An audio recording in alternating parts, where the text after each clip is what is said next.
Good morning बच्चों। आज मैं कक्षा 12 वाली छात्राओं के लिए होम साइंस का खंड का से फर्स्ट चैप्टर आपका पोषण आहार में दूध का स्थान, उसके विषय में आपको बताऊंगी कि दूध का स्थान हमारे आहार में कैसा होता है और कौन सा होता है, किस तरीके से उसको लेना चाहिए, ये सब उसके गुण क्या है, ये सब आपको हम आज इस लेसन के द्वारा आपको समझाएंगे और बताएंगे। सबसे पहले हमको ये जानना है कि दूध है क्या। दूध को हम संतुलित आहार भी कहते हैं। दूध एक बहुत ही महत्वपूर्ण आहार है जो हमारे भोजन में उसका स्थान सर्वोपरि रहता है। इसलिए सबसे पहले हम समझेंगे कि दूध एक संपूर्ण आहार है अथवा दूध के गुण। दूध के गुण कौन कौन से हैं और दूध सबसे इसको संपूर्ण आहार कहाँ क्यों जाता है। सबसे पहला इसमें पहले हम ये देखेंगे कि इसमें दूध को सर्वोत्तम आहार कहा जाता है और यह भी इसलिए कहा जा सकता है क्योंकि दूध में निम्नलिखित गुणों का समावेश होता है। सबसे पहले आप देखेंगे कि दूध एक संपूर्ण आहार है। संपूर्ण मतलब सारे पोषक तत्व जो हमारे शरीर के लिए आवश्यक होते हैं वो दूध में विद्यमान होते हैं। नंबर 2 पे आता है दूध के पोषक तत्व। दूध में कौन कौन से पोषक तत्व होते हैं वो हम देखेंगे। सबसे पहले देखेंगे पोषक तत्व में सबसे अधिक जो होता है नंबर 1 जल। जल जो है वो होता है। दूसरे नंबर पे हमारा प्रोटीन आता है। दूसरे नंबर पर प्रोटीन है और तीसरे नंबर पर प्रोटीन, दूसरे नंबर पर प्रोटीन, तीसरे नंबर पर कार्बोहाइड्रेट।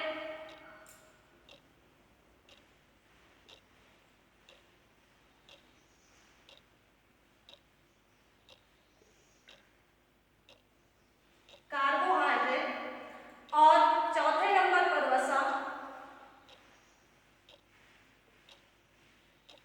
चौथे नंबर पर वसा और पांचवें नंबर पर खनिज लवण।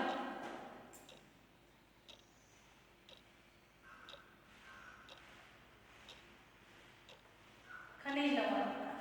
तो दूध में ये सारे पोषक तत्व जो हमारे शरीर की जरूरतों को पूरा करते हैं, हमारे शरीर को ऊर्जा प्रदान करते हैं, विकासशील बनाते हैं, हड्डियां और मांसपेशियों को मजबूती प्रदान करते हैं, ये सारे पोषक तत्व जो है वो दूध में विद्यमान रहते हैं।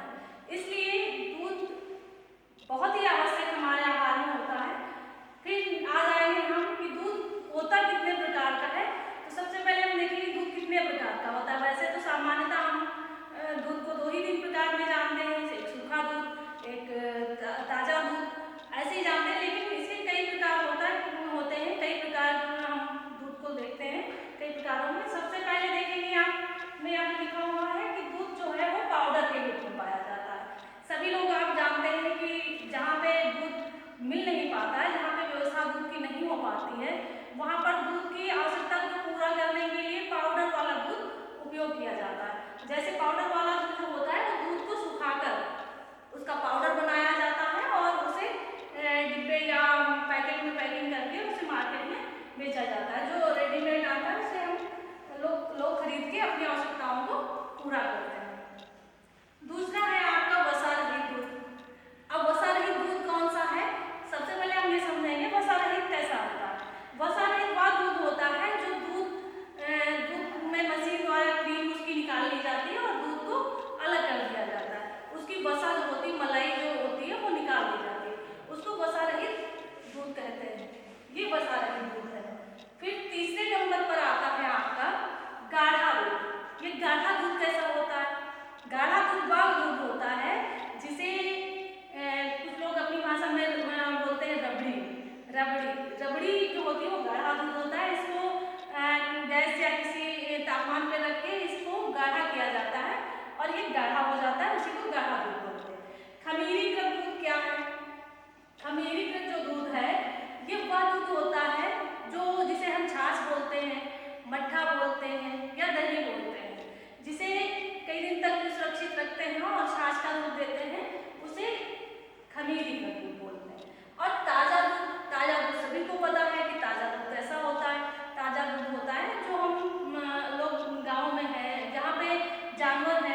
पनीर हो गया आपका।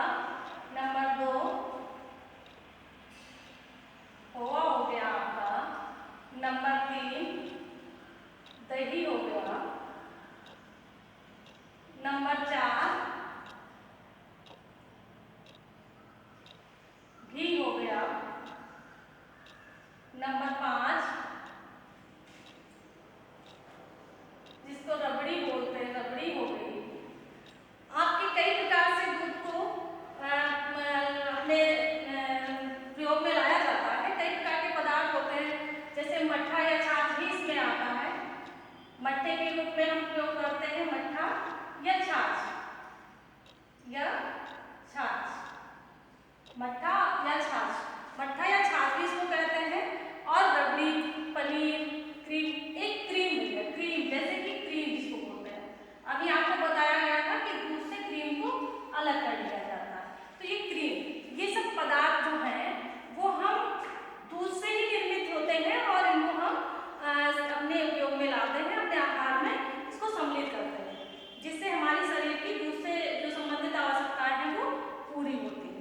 अब सबसे बड़ा फिर आपका आ जाता है कि दूध की दैनिक आवश्यकता। तो दैनिक आवश्यकताएं जो है आपकी वो आयु के अनुसार है। दैनिक आवश्यकताएं आपकी आयु के अनुसार होती हैं, उनको मैं आपको एक बार फिर से समझा दूंगी सही से।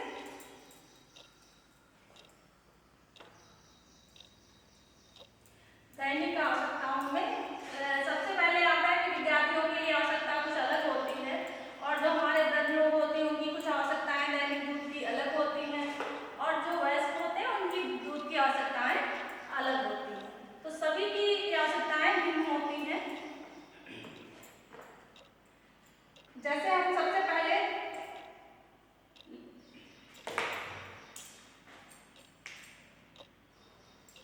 दूध की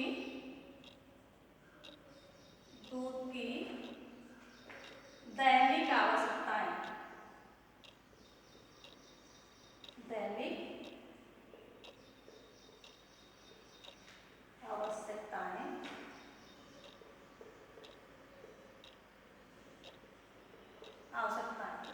अब दैनिक आवश्यकताएं कैसे हम देखेंगे, किस तरीके से निकालेंगे। तो इसका हम एक सारणी तैयार करेंगे कि किसको कितनी चाहिए होती है। कैसे हम पता करेंगे कि किस आयु के बच्चे के लिए कितनी होनी चाहिए और वयस्क के लिए कितनी होनी चाहिए, किसके लिए कितनी। इसके लिए हम इसको वर्षों में विभाजित करेंगे और वर्ष के हिसाब से ही हम इसको समझेंगे। तो सबसे पहले हम एक सारणी बनाएंगे। इसको हम 3 भागों में बांटेंगे।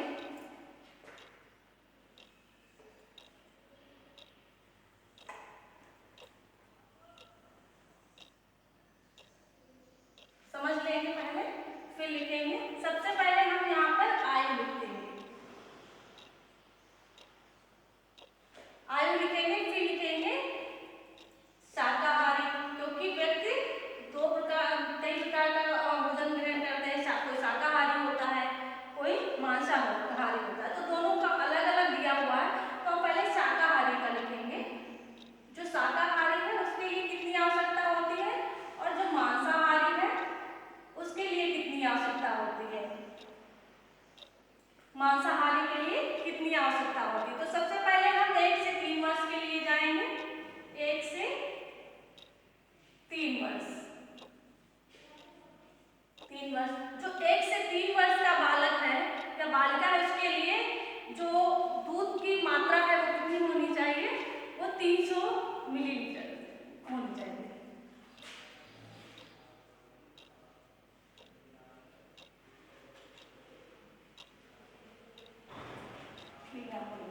और जो मांसाहारी है उनके लिए 200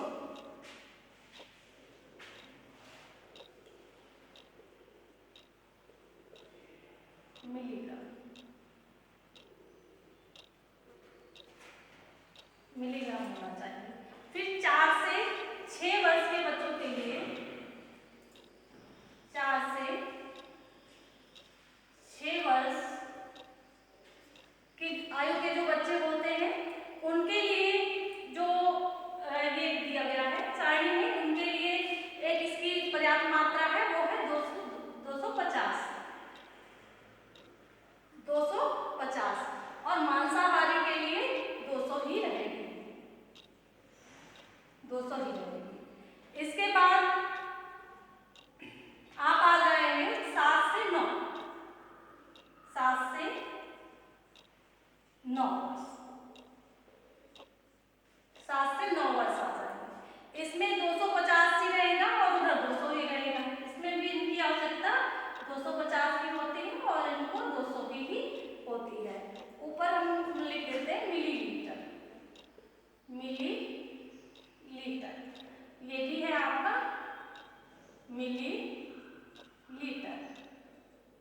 मिलीलीटर। और फिर आपका आ जाता है 9 से 9 तक हो गया, फिर आपका होगा 10 से 12, 10 से 12 वर्ष। तो जो 10 से 12 वर्ष के होते हैं उनको भी 250। सबसे अधिक आवश्यकता होती है सबसे कम एज वाले बच्चों को, जिनको ज्यादा आवश्यकता होती है, और फिर आयु के अनुसार उनकी आवश्यकताएं की जो है, क्योंकि वो कई प्रकार के आहार ग्रहण कर सकते हैं, भोजन भी ग्रहण कर सकते हैं, सब्जियां खा सकते हैं, कई प्रकार की चीजें और भी वो ग्रहण कर सकते हैं, इसलिए उनकी दूध की जो आवश्यकता है वो थोड़ी बहुत कम हो जाती है। लेकिन जो छोटे बच्चे होते हैं, जो 1 से 3 वर्ष के बच्चे होते हैं, उनको वो पूर्ण रूप से किस पे निर्भर होते हैं, दूध पे निर्भर होते हैं, क्योंकि उन्हीं से दूध से ही उनको सारे पोषक तत्व मिलने होते हैं, इसलिए उनकी मात्राएं, उनको मिलने की मात्रा है वो ज्यादा होती है। तो 12 वर्ष के जो है इनको भी 250 और इनको भी 200। तो इस तरीके से आपकी पूरी जो समय ये सारणी है, आयु सारणी है, उससे हम सभी एज के बच्चों के लिए समझ सकते हैं और देख सकते हैं कि किसको कितनी आवश्यकता होती है। फिर आप आगे बढ़ेंगे।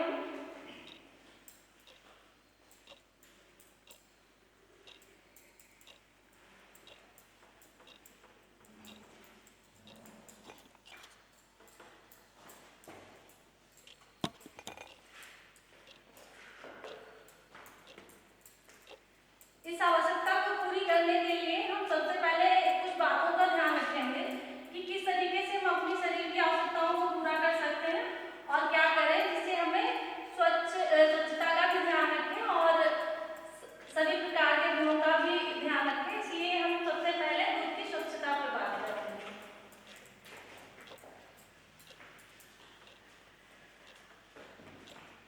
सबसे पहले हम आएंगे दूध की स्वच्छता।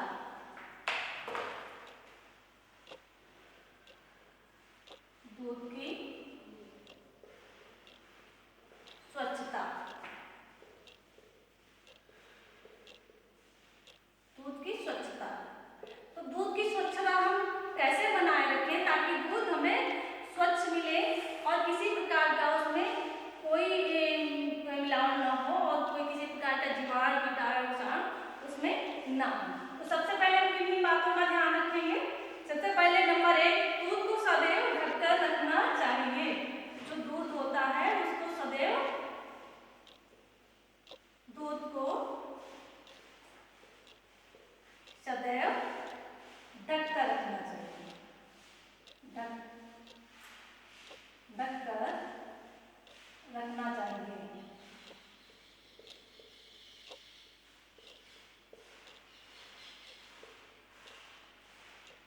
नंबर 1, दूध को हमें सदैव ढककर रखना चाहिए, क्योंकि अगर ढका नहीं होगा तो कभी भी कोई भी इसमें कीड़ा या किसी प्रकार की धूल, कूड़ा ये क्या इसमें गिर सकता है जिससे वो दूषित हो जाता है। फिर नंबर 2 पे हम आ जाएंगे। सबसे पहले नंबर 2 आ गया कि वो जो दूध है वो किसी रोगी पशु का ना हो। जो दूध है वो किसी रोगी पशु का, वो किसी प्रकार से बीमार ना हो। तो सब दूसरे नंबर पर हम ध्यान रखेंगे दूध जो है वो दूध किसी रोगी पशु का ना हो, पशु का ना हो। ये भी हमें ध्यान रखना है कि दूध कहीं बीमार पशु का तो नहीं है जो दूध पीने से हमें वो नुकसान करे, किसी प्रकार की हानि पहुंचाए। फिर 3 नंबर पर हम आ जाएंगे। नंबर 3, दूध जो है वो पशु से जब हम निकालते हैं तो उसको हम कहाँ पे निकालें, तो ये भी ध्यान रखना चाहिए कि दूध जहाँ हम निकालते हैं वो स्थान साफ सुथरा होना चाहिए। तो यहाँ पे हम ये भी ध्यान रखेंगे कि दूध निकालने का, जहाँ पर हम दूध निकालते हैं, दूध निकालने का स्थान भी साफ सुथरा होना चाहिए। स्थान साफ सुथरा होना चाहिए।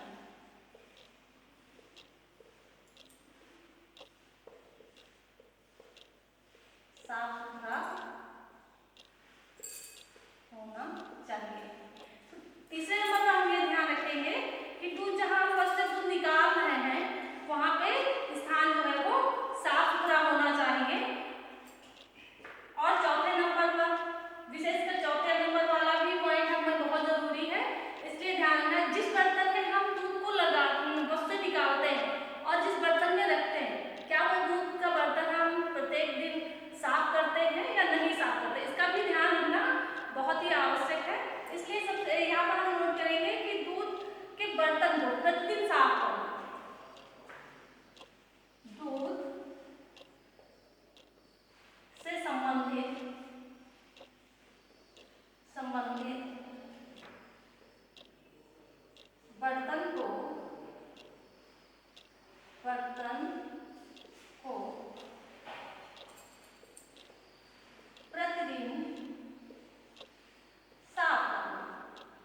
टीके भी गिर जा सकते हैं और उसके जो बाल होते हैं वो उसमें झड़ जाते हैं, और अगर आप छानेंगे नहीं तो वो आपके शरीर में चले जाएंगे। इसलिए हमें दूध हमेशा छान कर ही लेना चाहिए।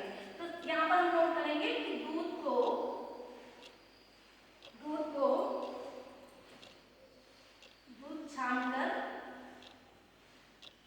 छानकर प्रयोग किया जाए।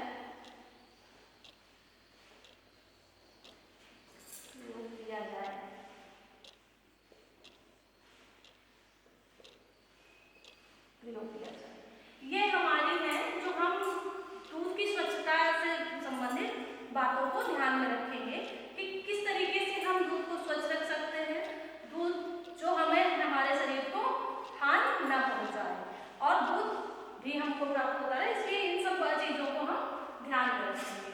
अब हम आगे बढ़ते हैं, सभी बच्चे नोट कर लें या समझ लें, और अपनी नोटबुक में इसको नोट करके आप प्रिंट जरूर करिए। फिर आगे हम बढ़ेंगे।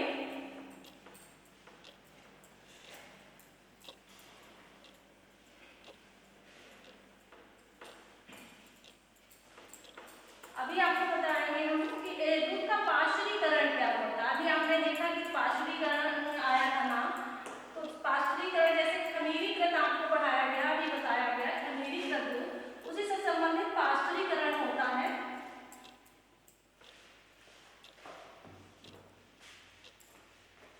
फिर आएंगे हम दूध का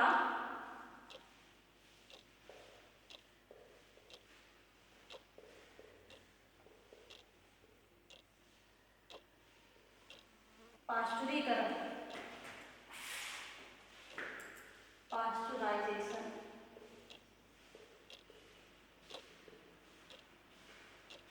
दूध का पाश्चुराइजेशन किसे कहते हैं, अब हम इसको देखेंगे और समझेंगे। दूध का पाश्चुराइजेशन किसे कहते हैं, तो सबसे पहले हम देखेंगे दूध को उबालने से जो पौष्टिक तत्व उसके नष्ट हो जाते हैं, उन्हें पाश्चुराइजेशन द्वारा नष्ट किए जाते हैं, होने से रोका जा सकता है। पाश्चुराइजेशन करने से दूध के जीवाणु तो नष्ट हो जाते हैं, लेकिन उसकी प्रोटीन, वसा, खनिज लवण ये सब उसमें विद्यमान रहते हैं। इसकी प्रक्रिया के लिए हमें क्या करना चाहिए, दूध को कम तापमान पे गर्म करके और इसे ढक के रख देना चाहिए, ताकि इसके जो इसमें पोषक तत्व होते हैं वो समाप्त ना हो और इसके पोषक तत्व हमें पूर्ण रूप से प्राप्त हो सके। फिर आएंगे हम दूध की उपयोगिता।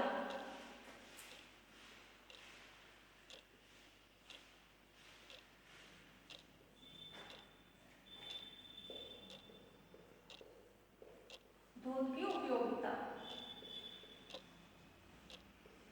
दूध की उपयोगिता क्या है, या दूध का महत्व क्या है, या दूध के कार्य क्या होता है। तो सबसे पहले हम समझेंगे दूध की उपयोगिता क्या है। ये सब एक ही चीज है, चाहे आप कार्य समझ लें या उपयोगिता या महत्व, सब एक ही चीज है।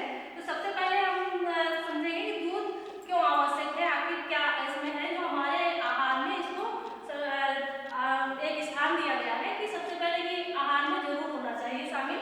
इसलिए हम देखेंगे कि दूध जो है वो बच्चों के लिए या जो वयस्क है या प्रौढ़ है सभी के लिए महत्वपूर्ण है, क्योंकि दूध में सभी प्रकार के पोषक तत्व विद्यमान रहते हैं। तो बच्चों के लिए सबसे पहले उपयोगिता है, बच्चों के लिए नंबर 1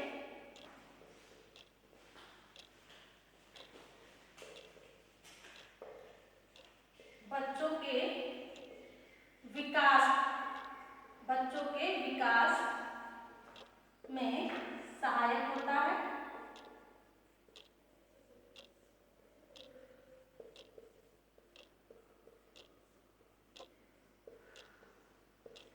सबसे पहले देखेंगे कि बच्चों के विकास में सहायक होता है, और दूध अपने पौष्टिक मूल्य के कारण एक संपूर्ण आहार भी होता है।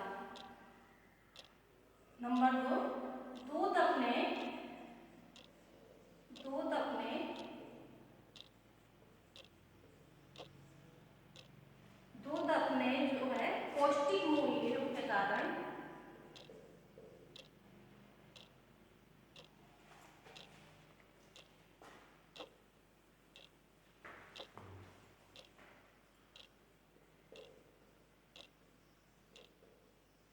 पौष्टिक मूल्यों के कारण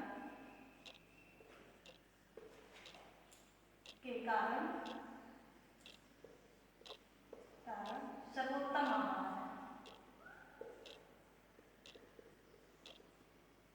सर्वोत्तम आहार,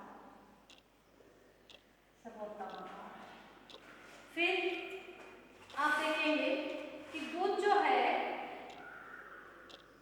क्या कार्य करता है। दूध जो है हमारे शरीर में रोग प्रतिरोधक क्षमता को भी बढ़ाता है। दूध शरीर में रोग प्रतिरोधक क्षमता, रोग प्रतिरोधक क्षमता को भी बढ़ाता है। क्षमता को भी बढ़ाता है।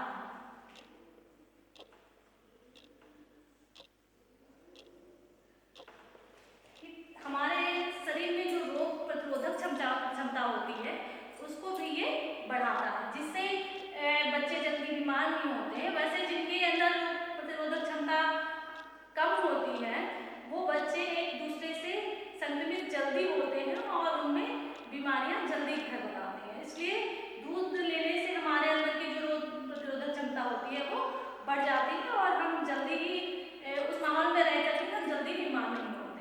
इसलिए दूध बहुत ही आवश्यक है। फिर आएंगे हम 4 नंबर पर आएंगे।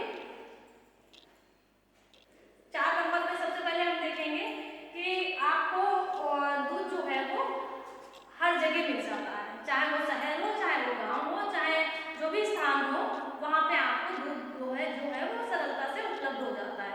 अगर पशु नहीं है तब भी आपको आप खरीद सकते हैं, मिल सकता है। तो दूध जो है वो सरलता से आपको मिल सकता है। दूध प्रत्येक स्थान पर प्राप्त हो सकता है।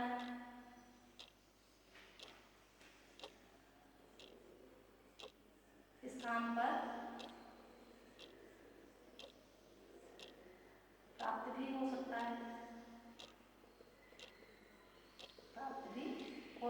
ये भी एक उपयोगिता है मैं इसका कि ये हमको हर जगह मिल जाता है, इसलिए हम इसका सेवन आसानी से कर सकते हैं। तो दूध जो है वो हम ले सकते हैं। तो फिर ये सब आपके हो गए दूध के पाश्चराइजेशन, दूध की उपयोगिता आपने ये समझा और देखा है। इसलिए सभी बच्चों से हमारा ये कहना है कि आप लोग अपने नोट्स तैयार करके प्रतिदिन सेंड करें ताकि उनको चेक किया जा सके और आपकी पढ़ाई आगे बढ़ती रहे और आपका समय जो ये जा रहा है इसमें आप घर पे खाली बैठते हैं, आप अपने वर्क को कंप्लीट करिए। आपको पहले भी वीडियो में हमने आपको बताया था कि आपको कोई भी समस्या हो, किसी प्रकार की प्रॉब्लम हो तो वो आप अपने व्हाट्सएप नंबर पे अपने सर से बात कर सकते हैं, आप उनसे उसका आंसर जान सकते हैं। लेकिन बहुत ही कम बच्चे व्हाट्सएप ग्रुप से जुड़ रहे हैं।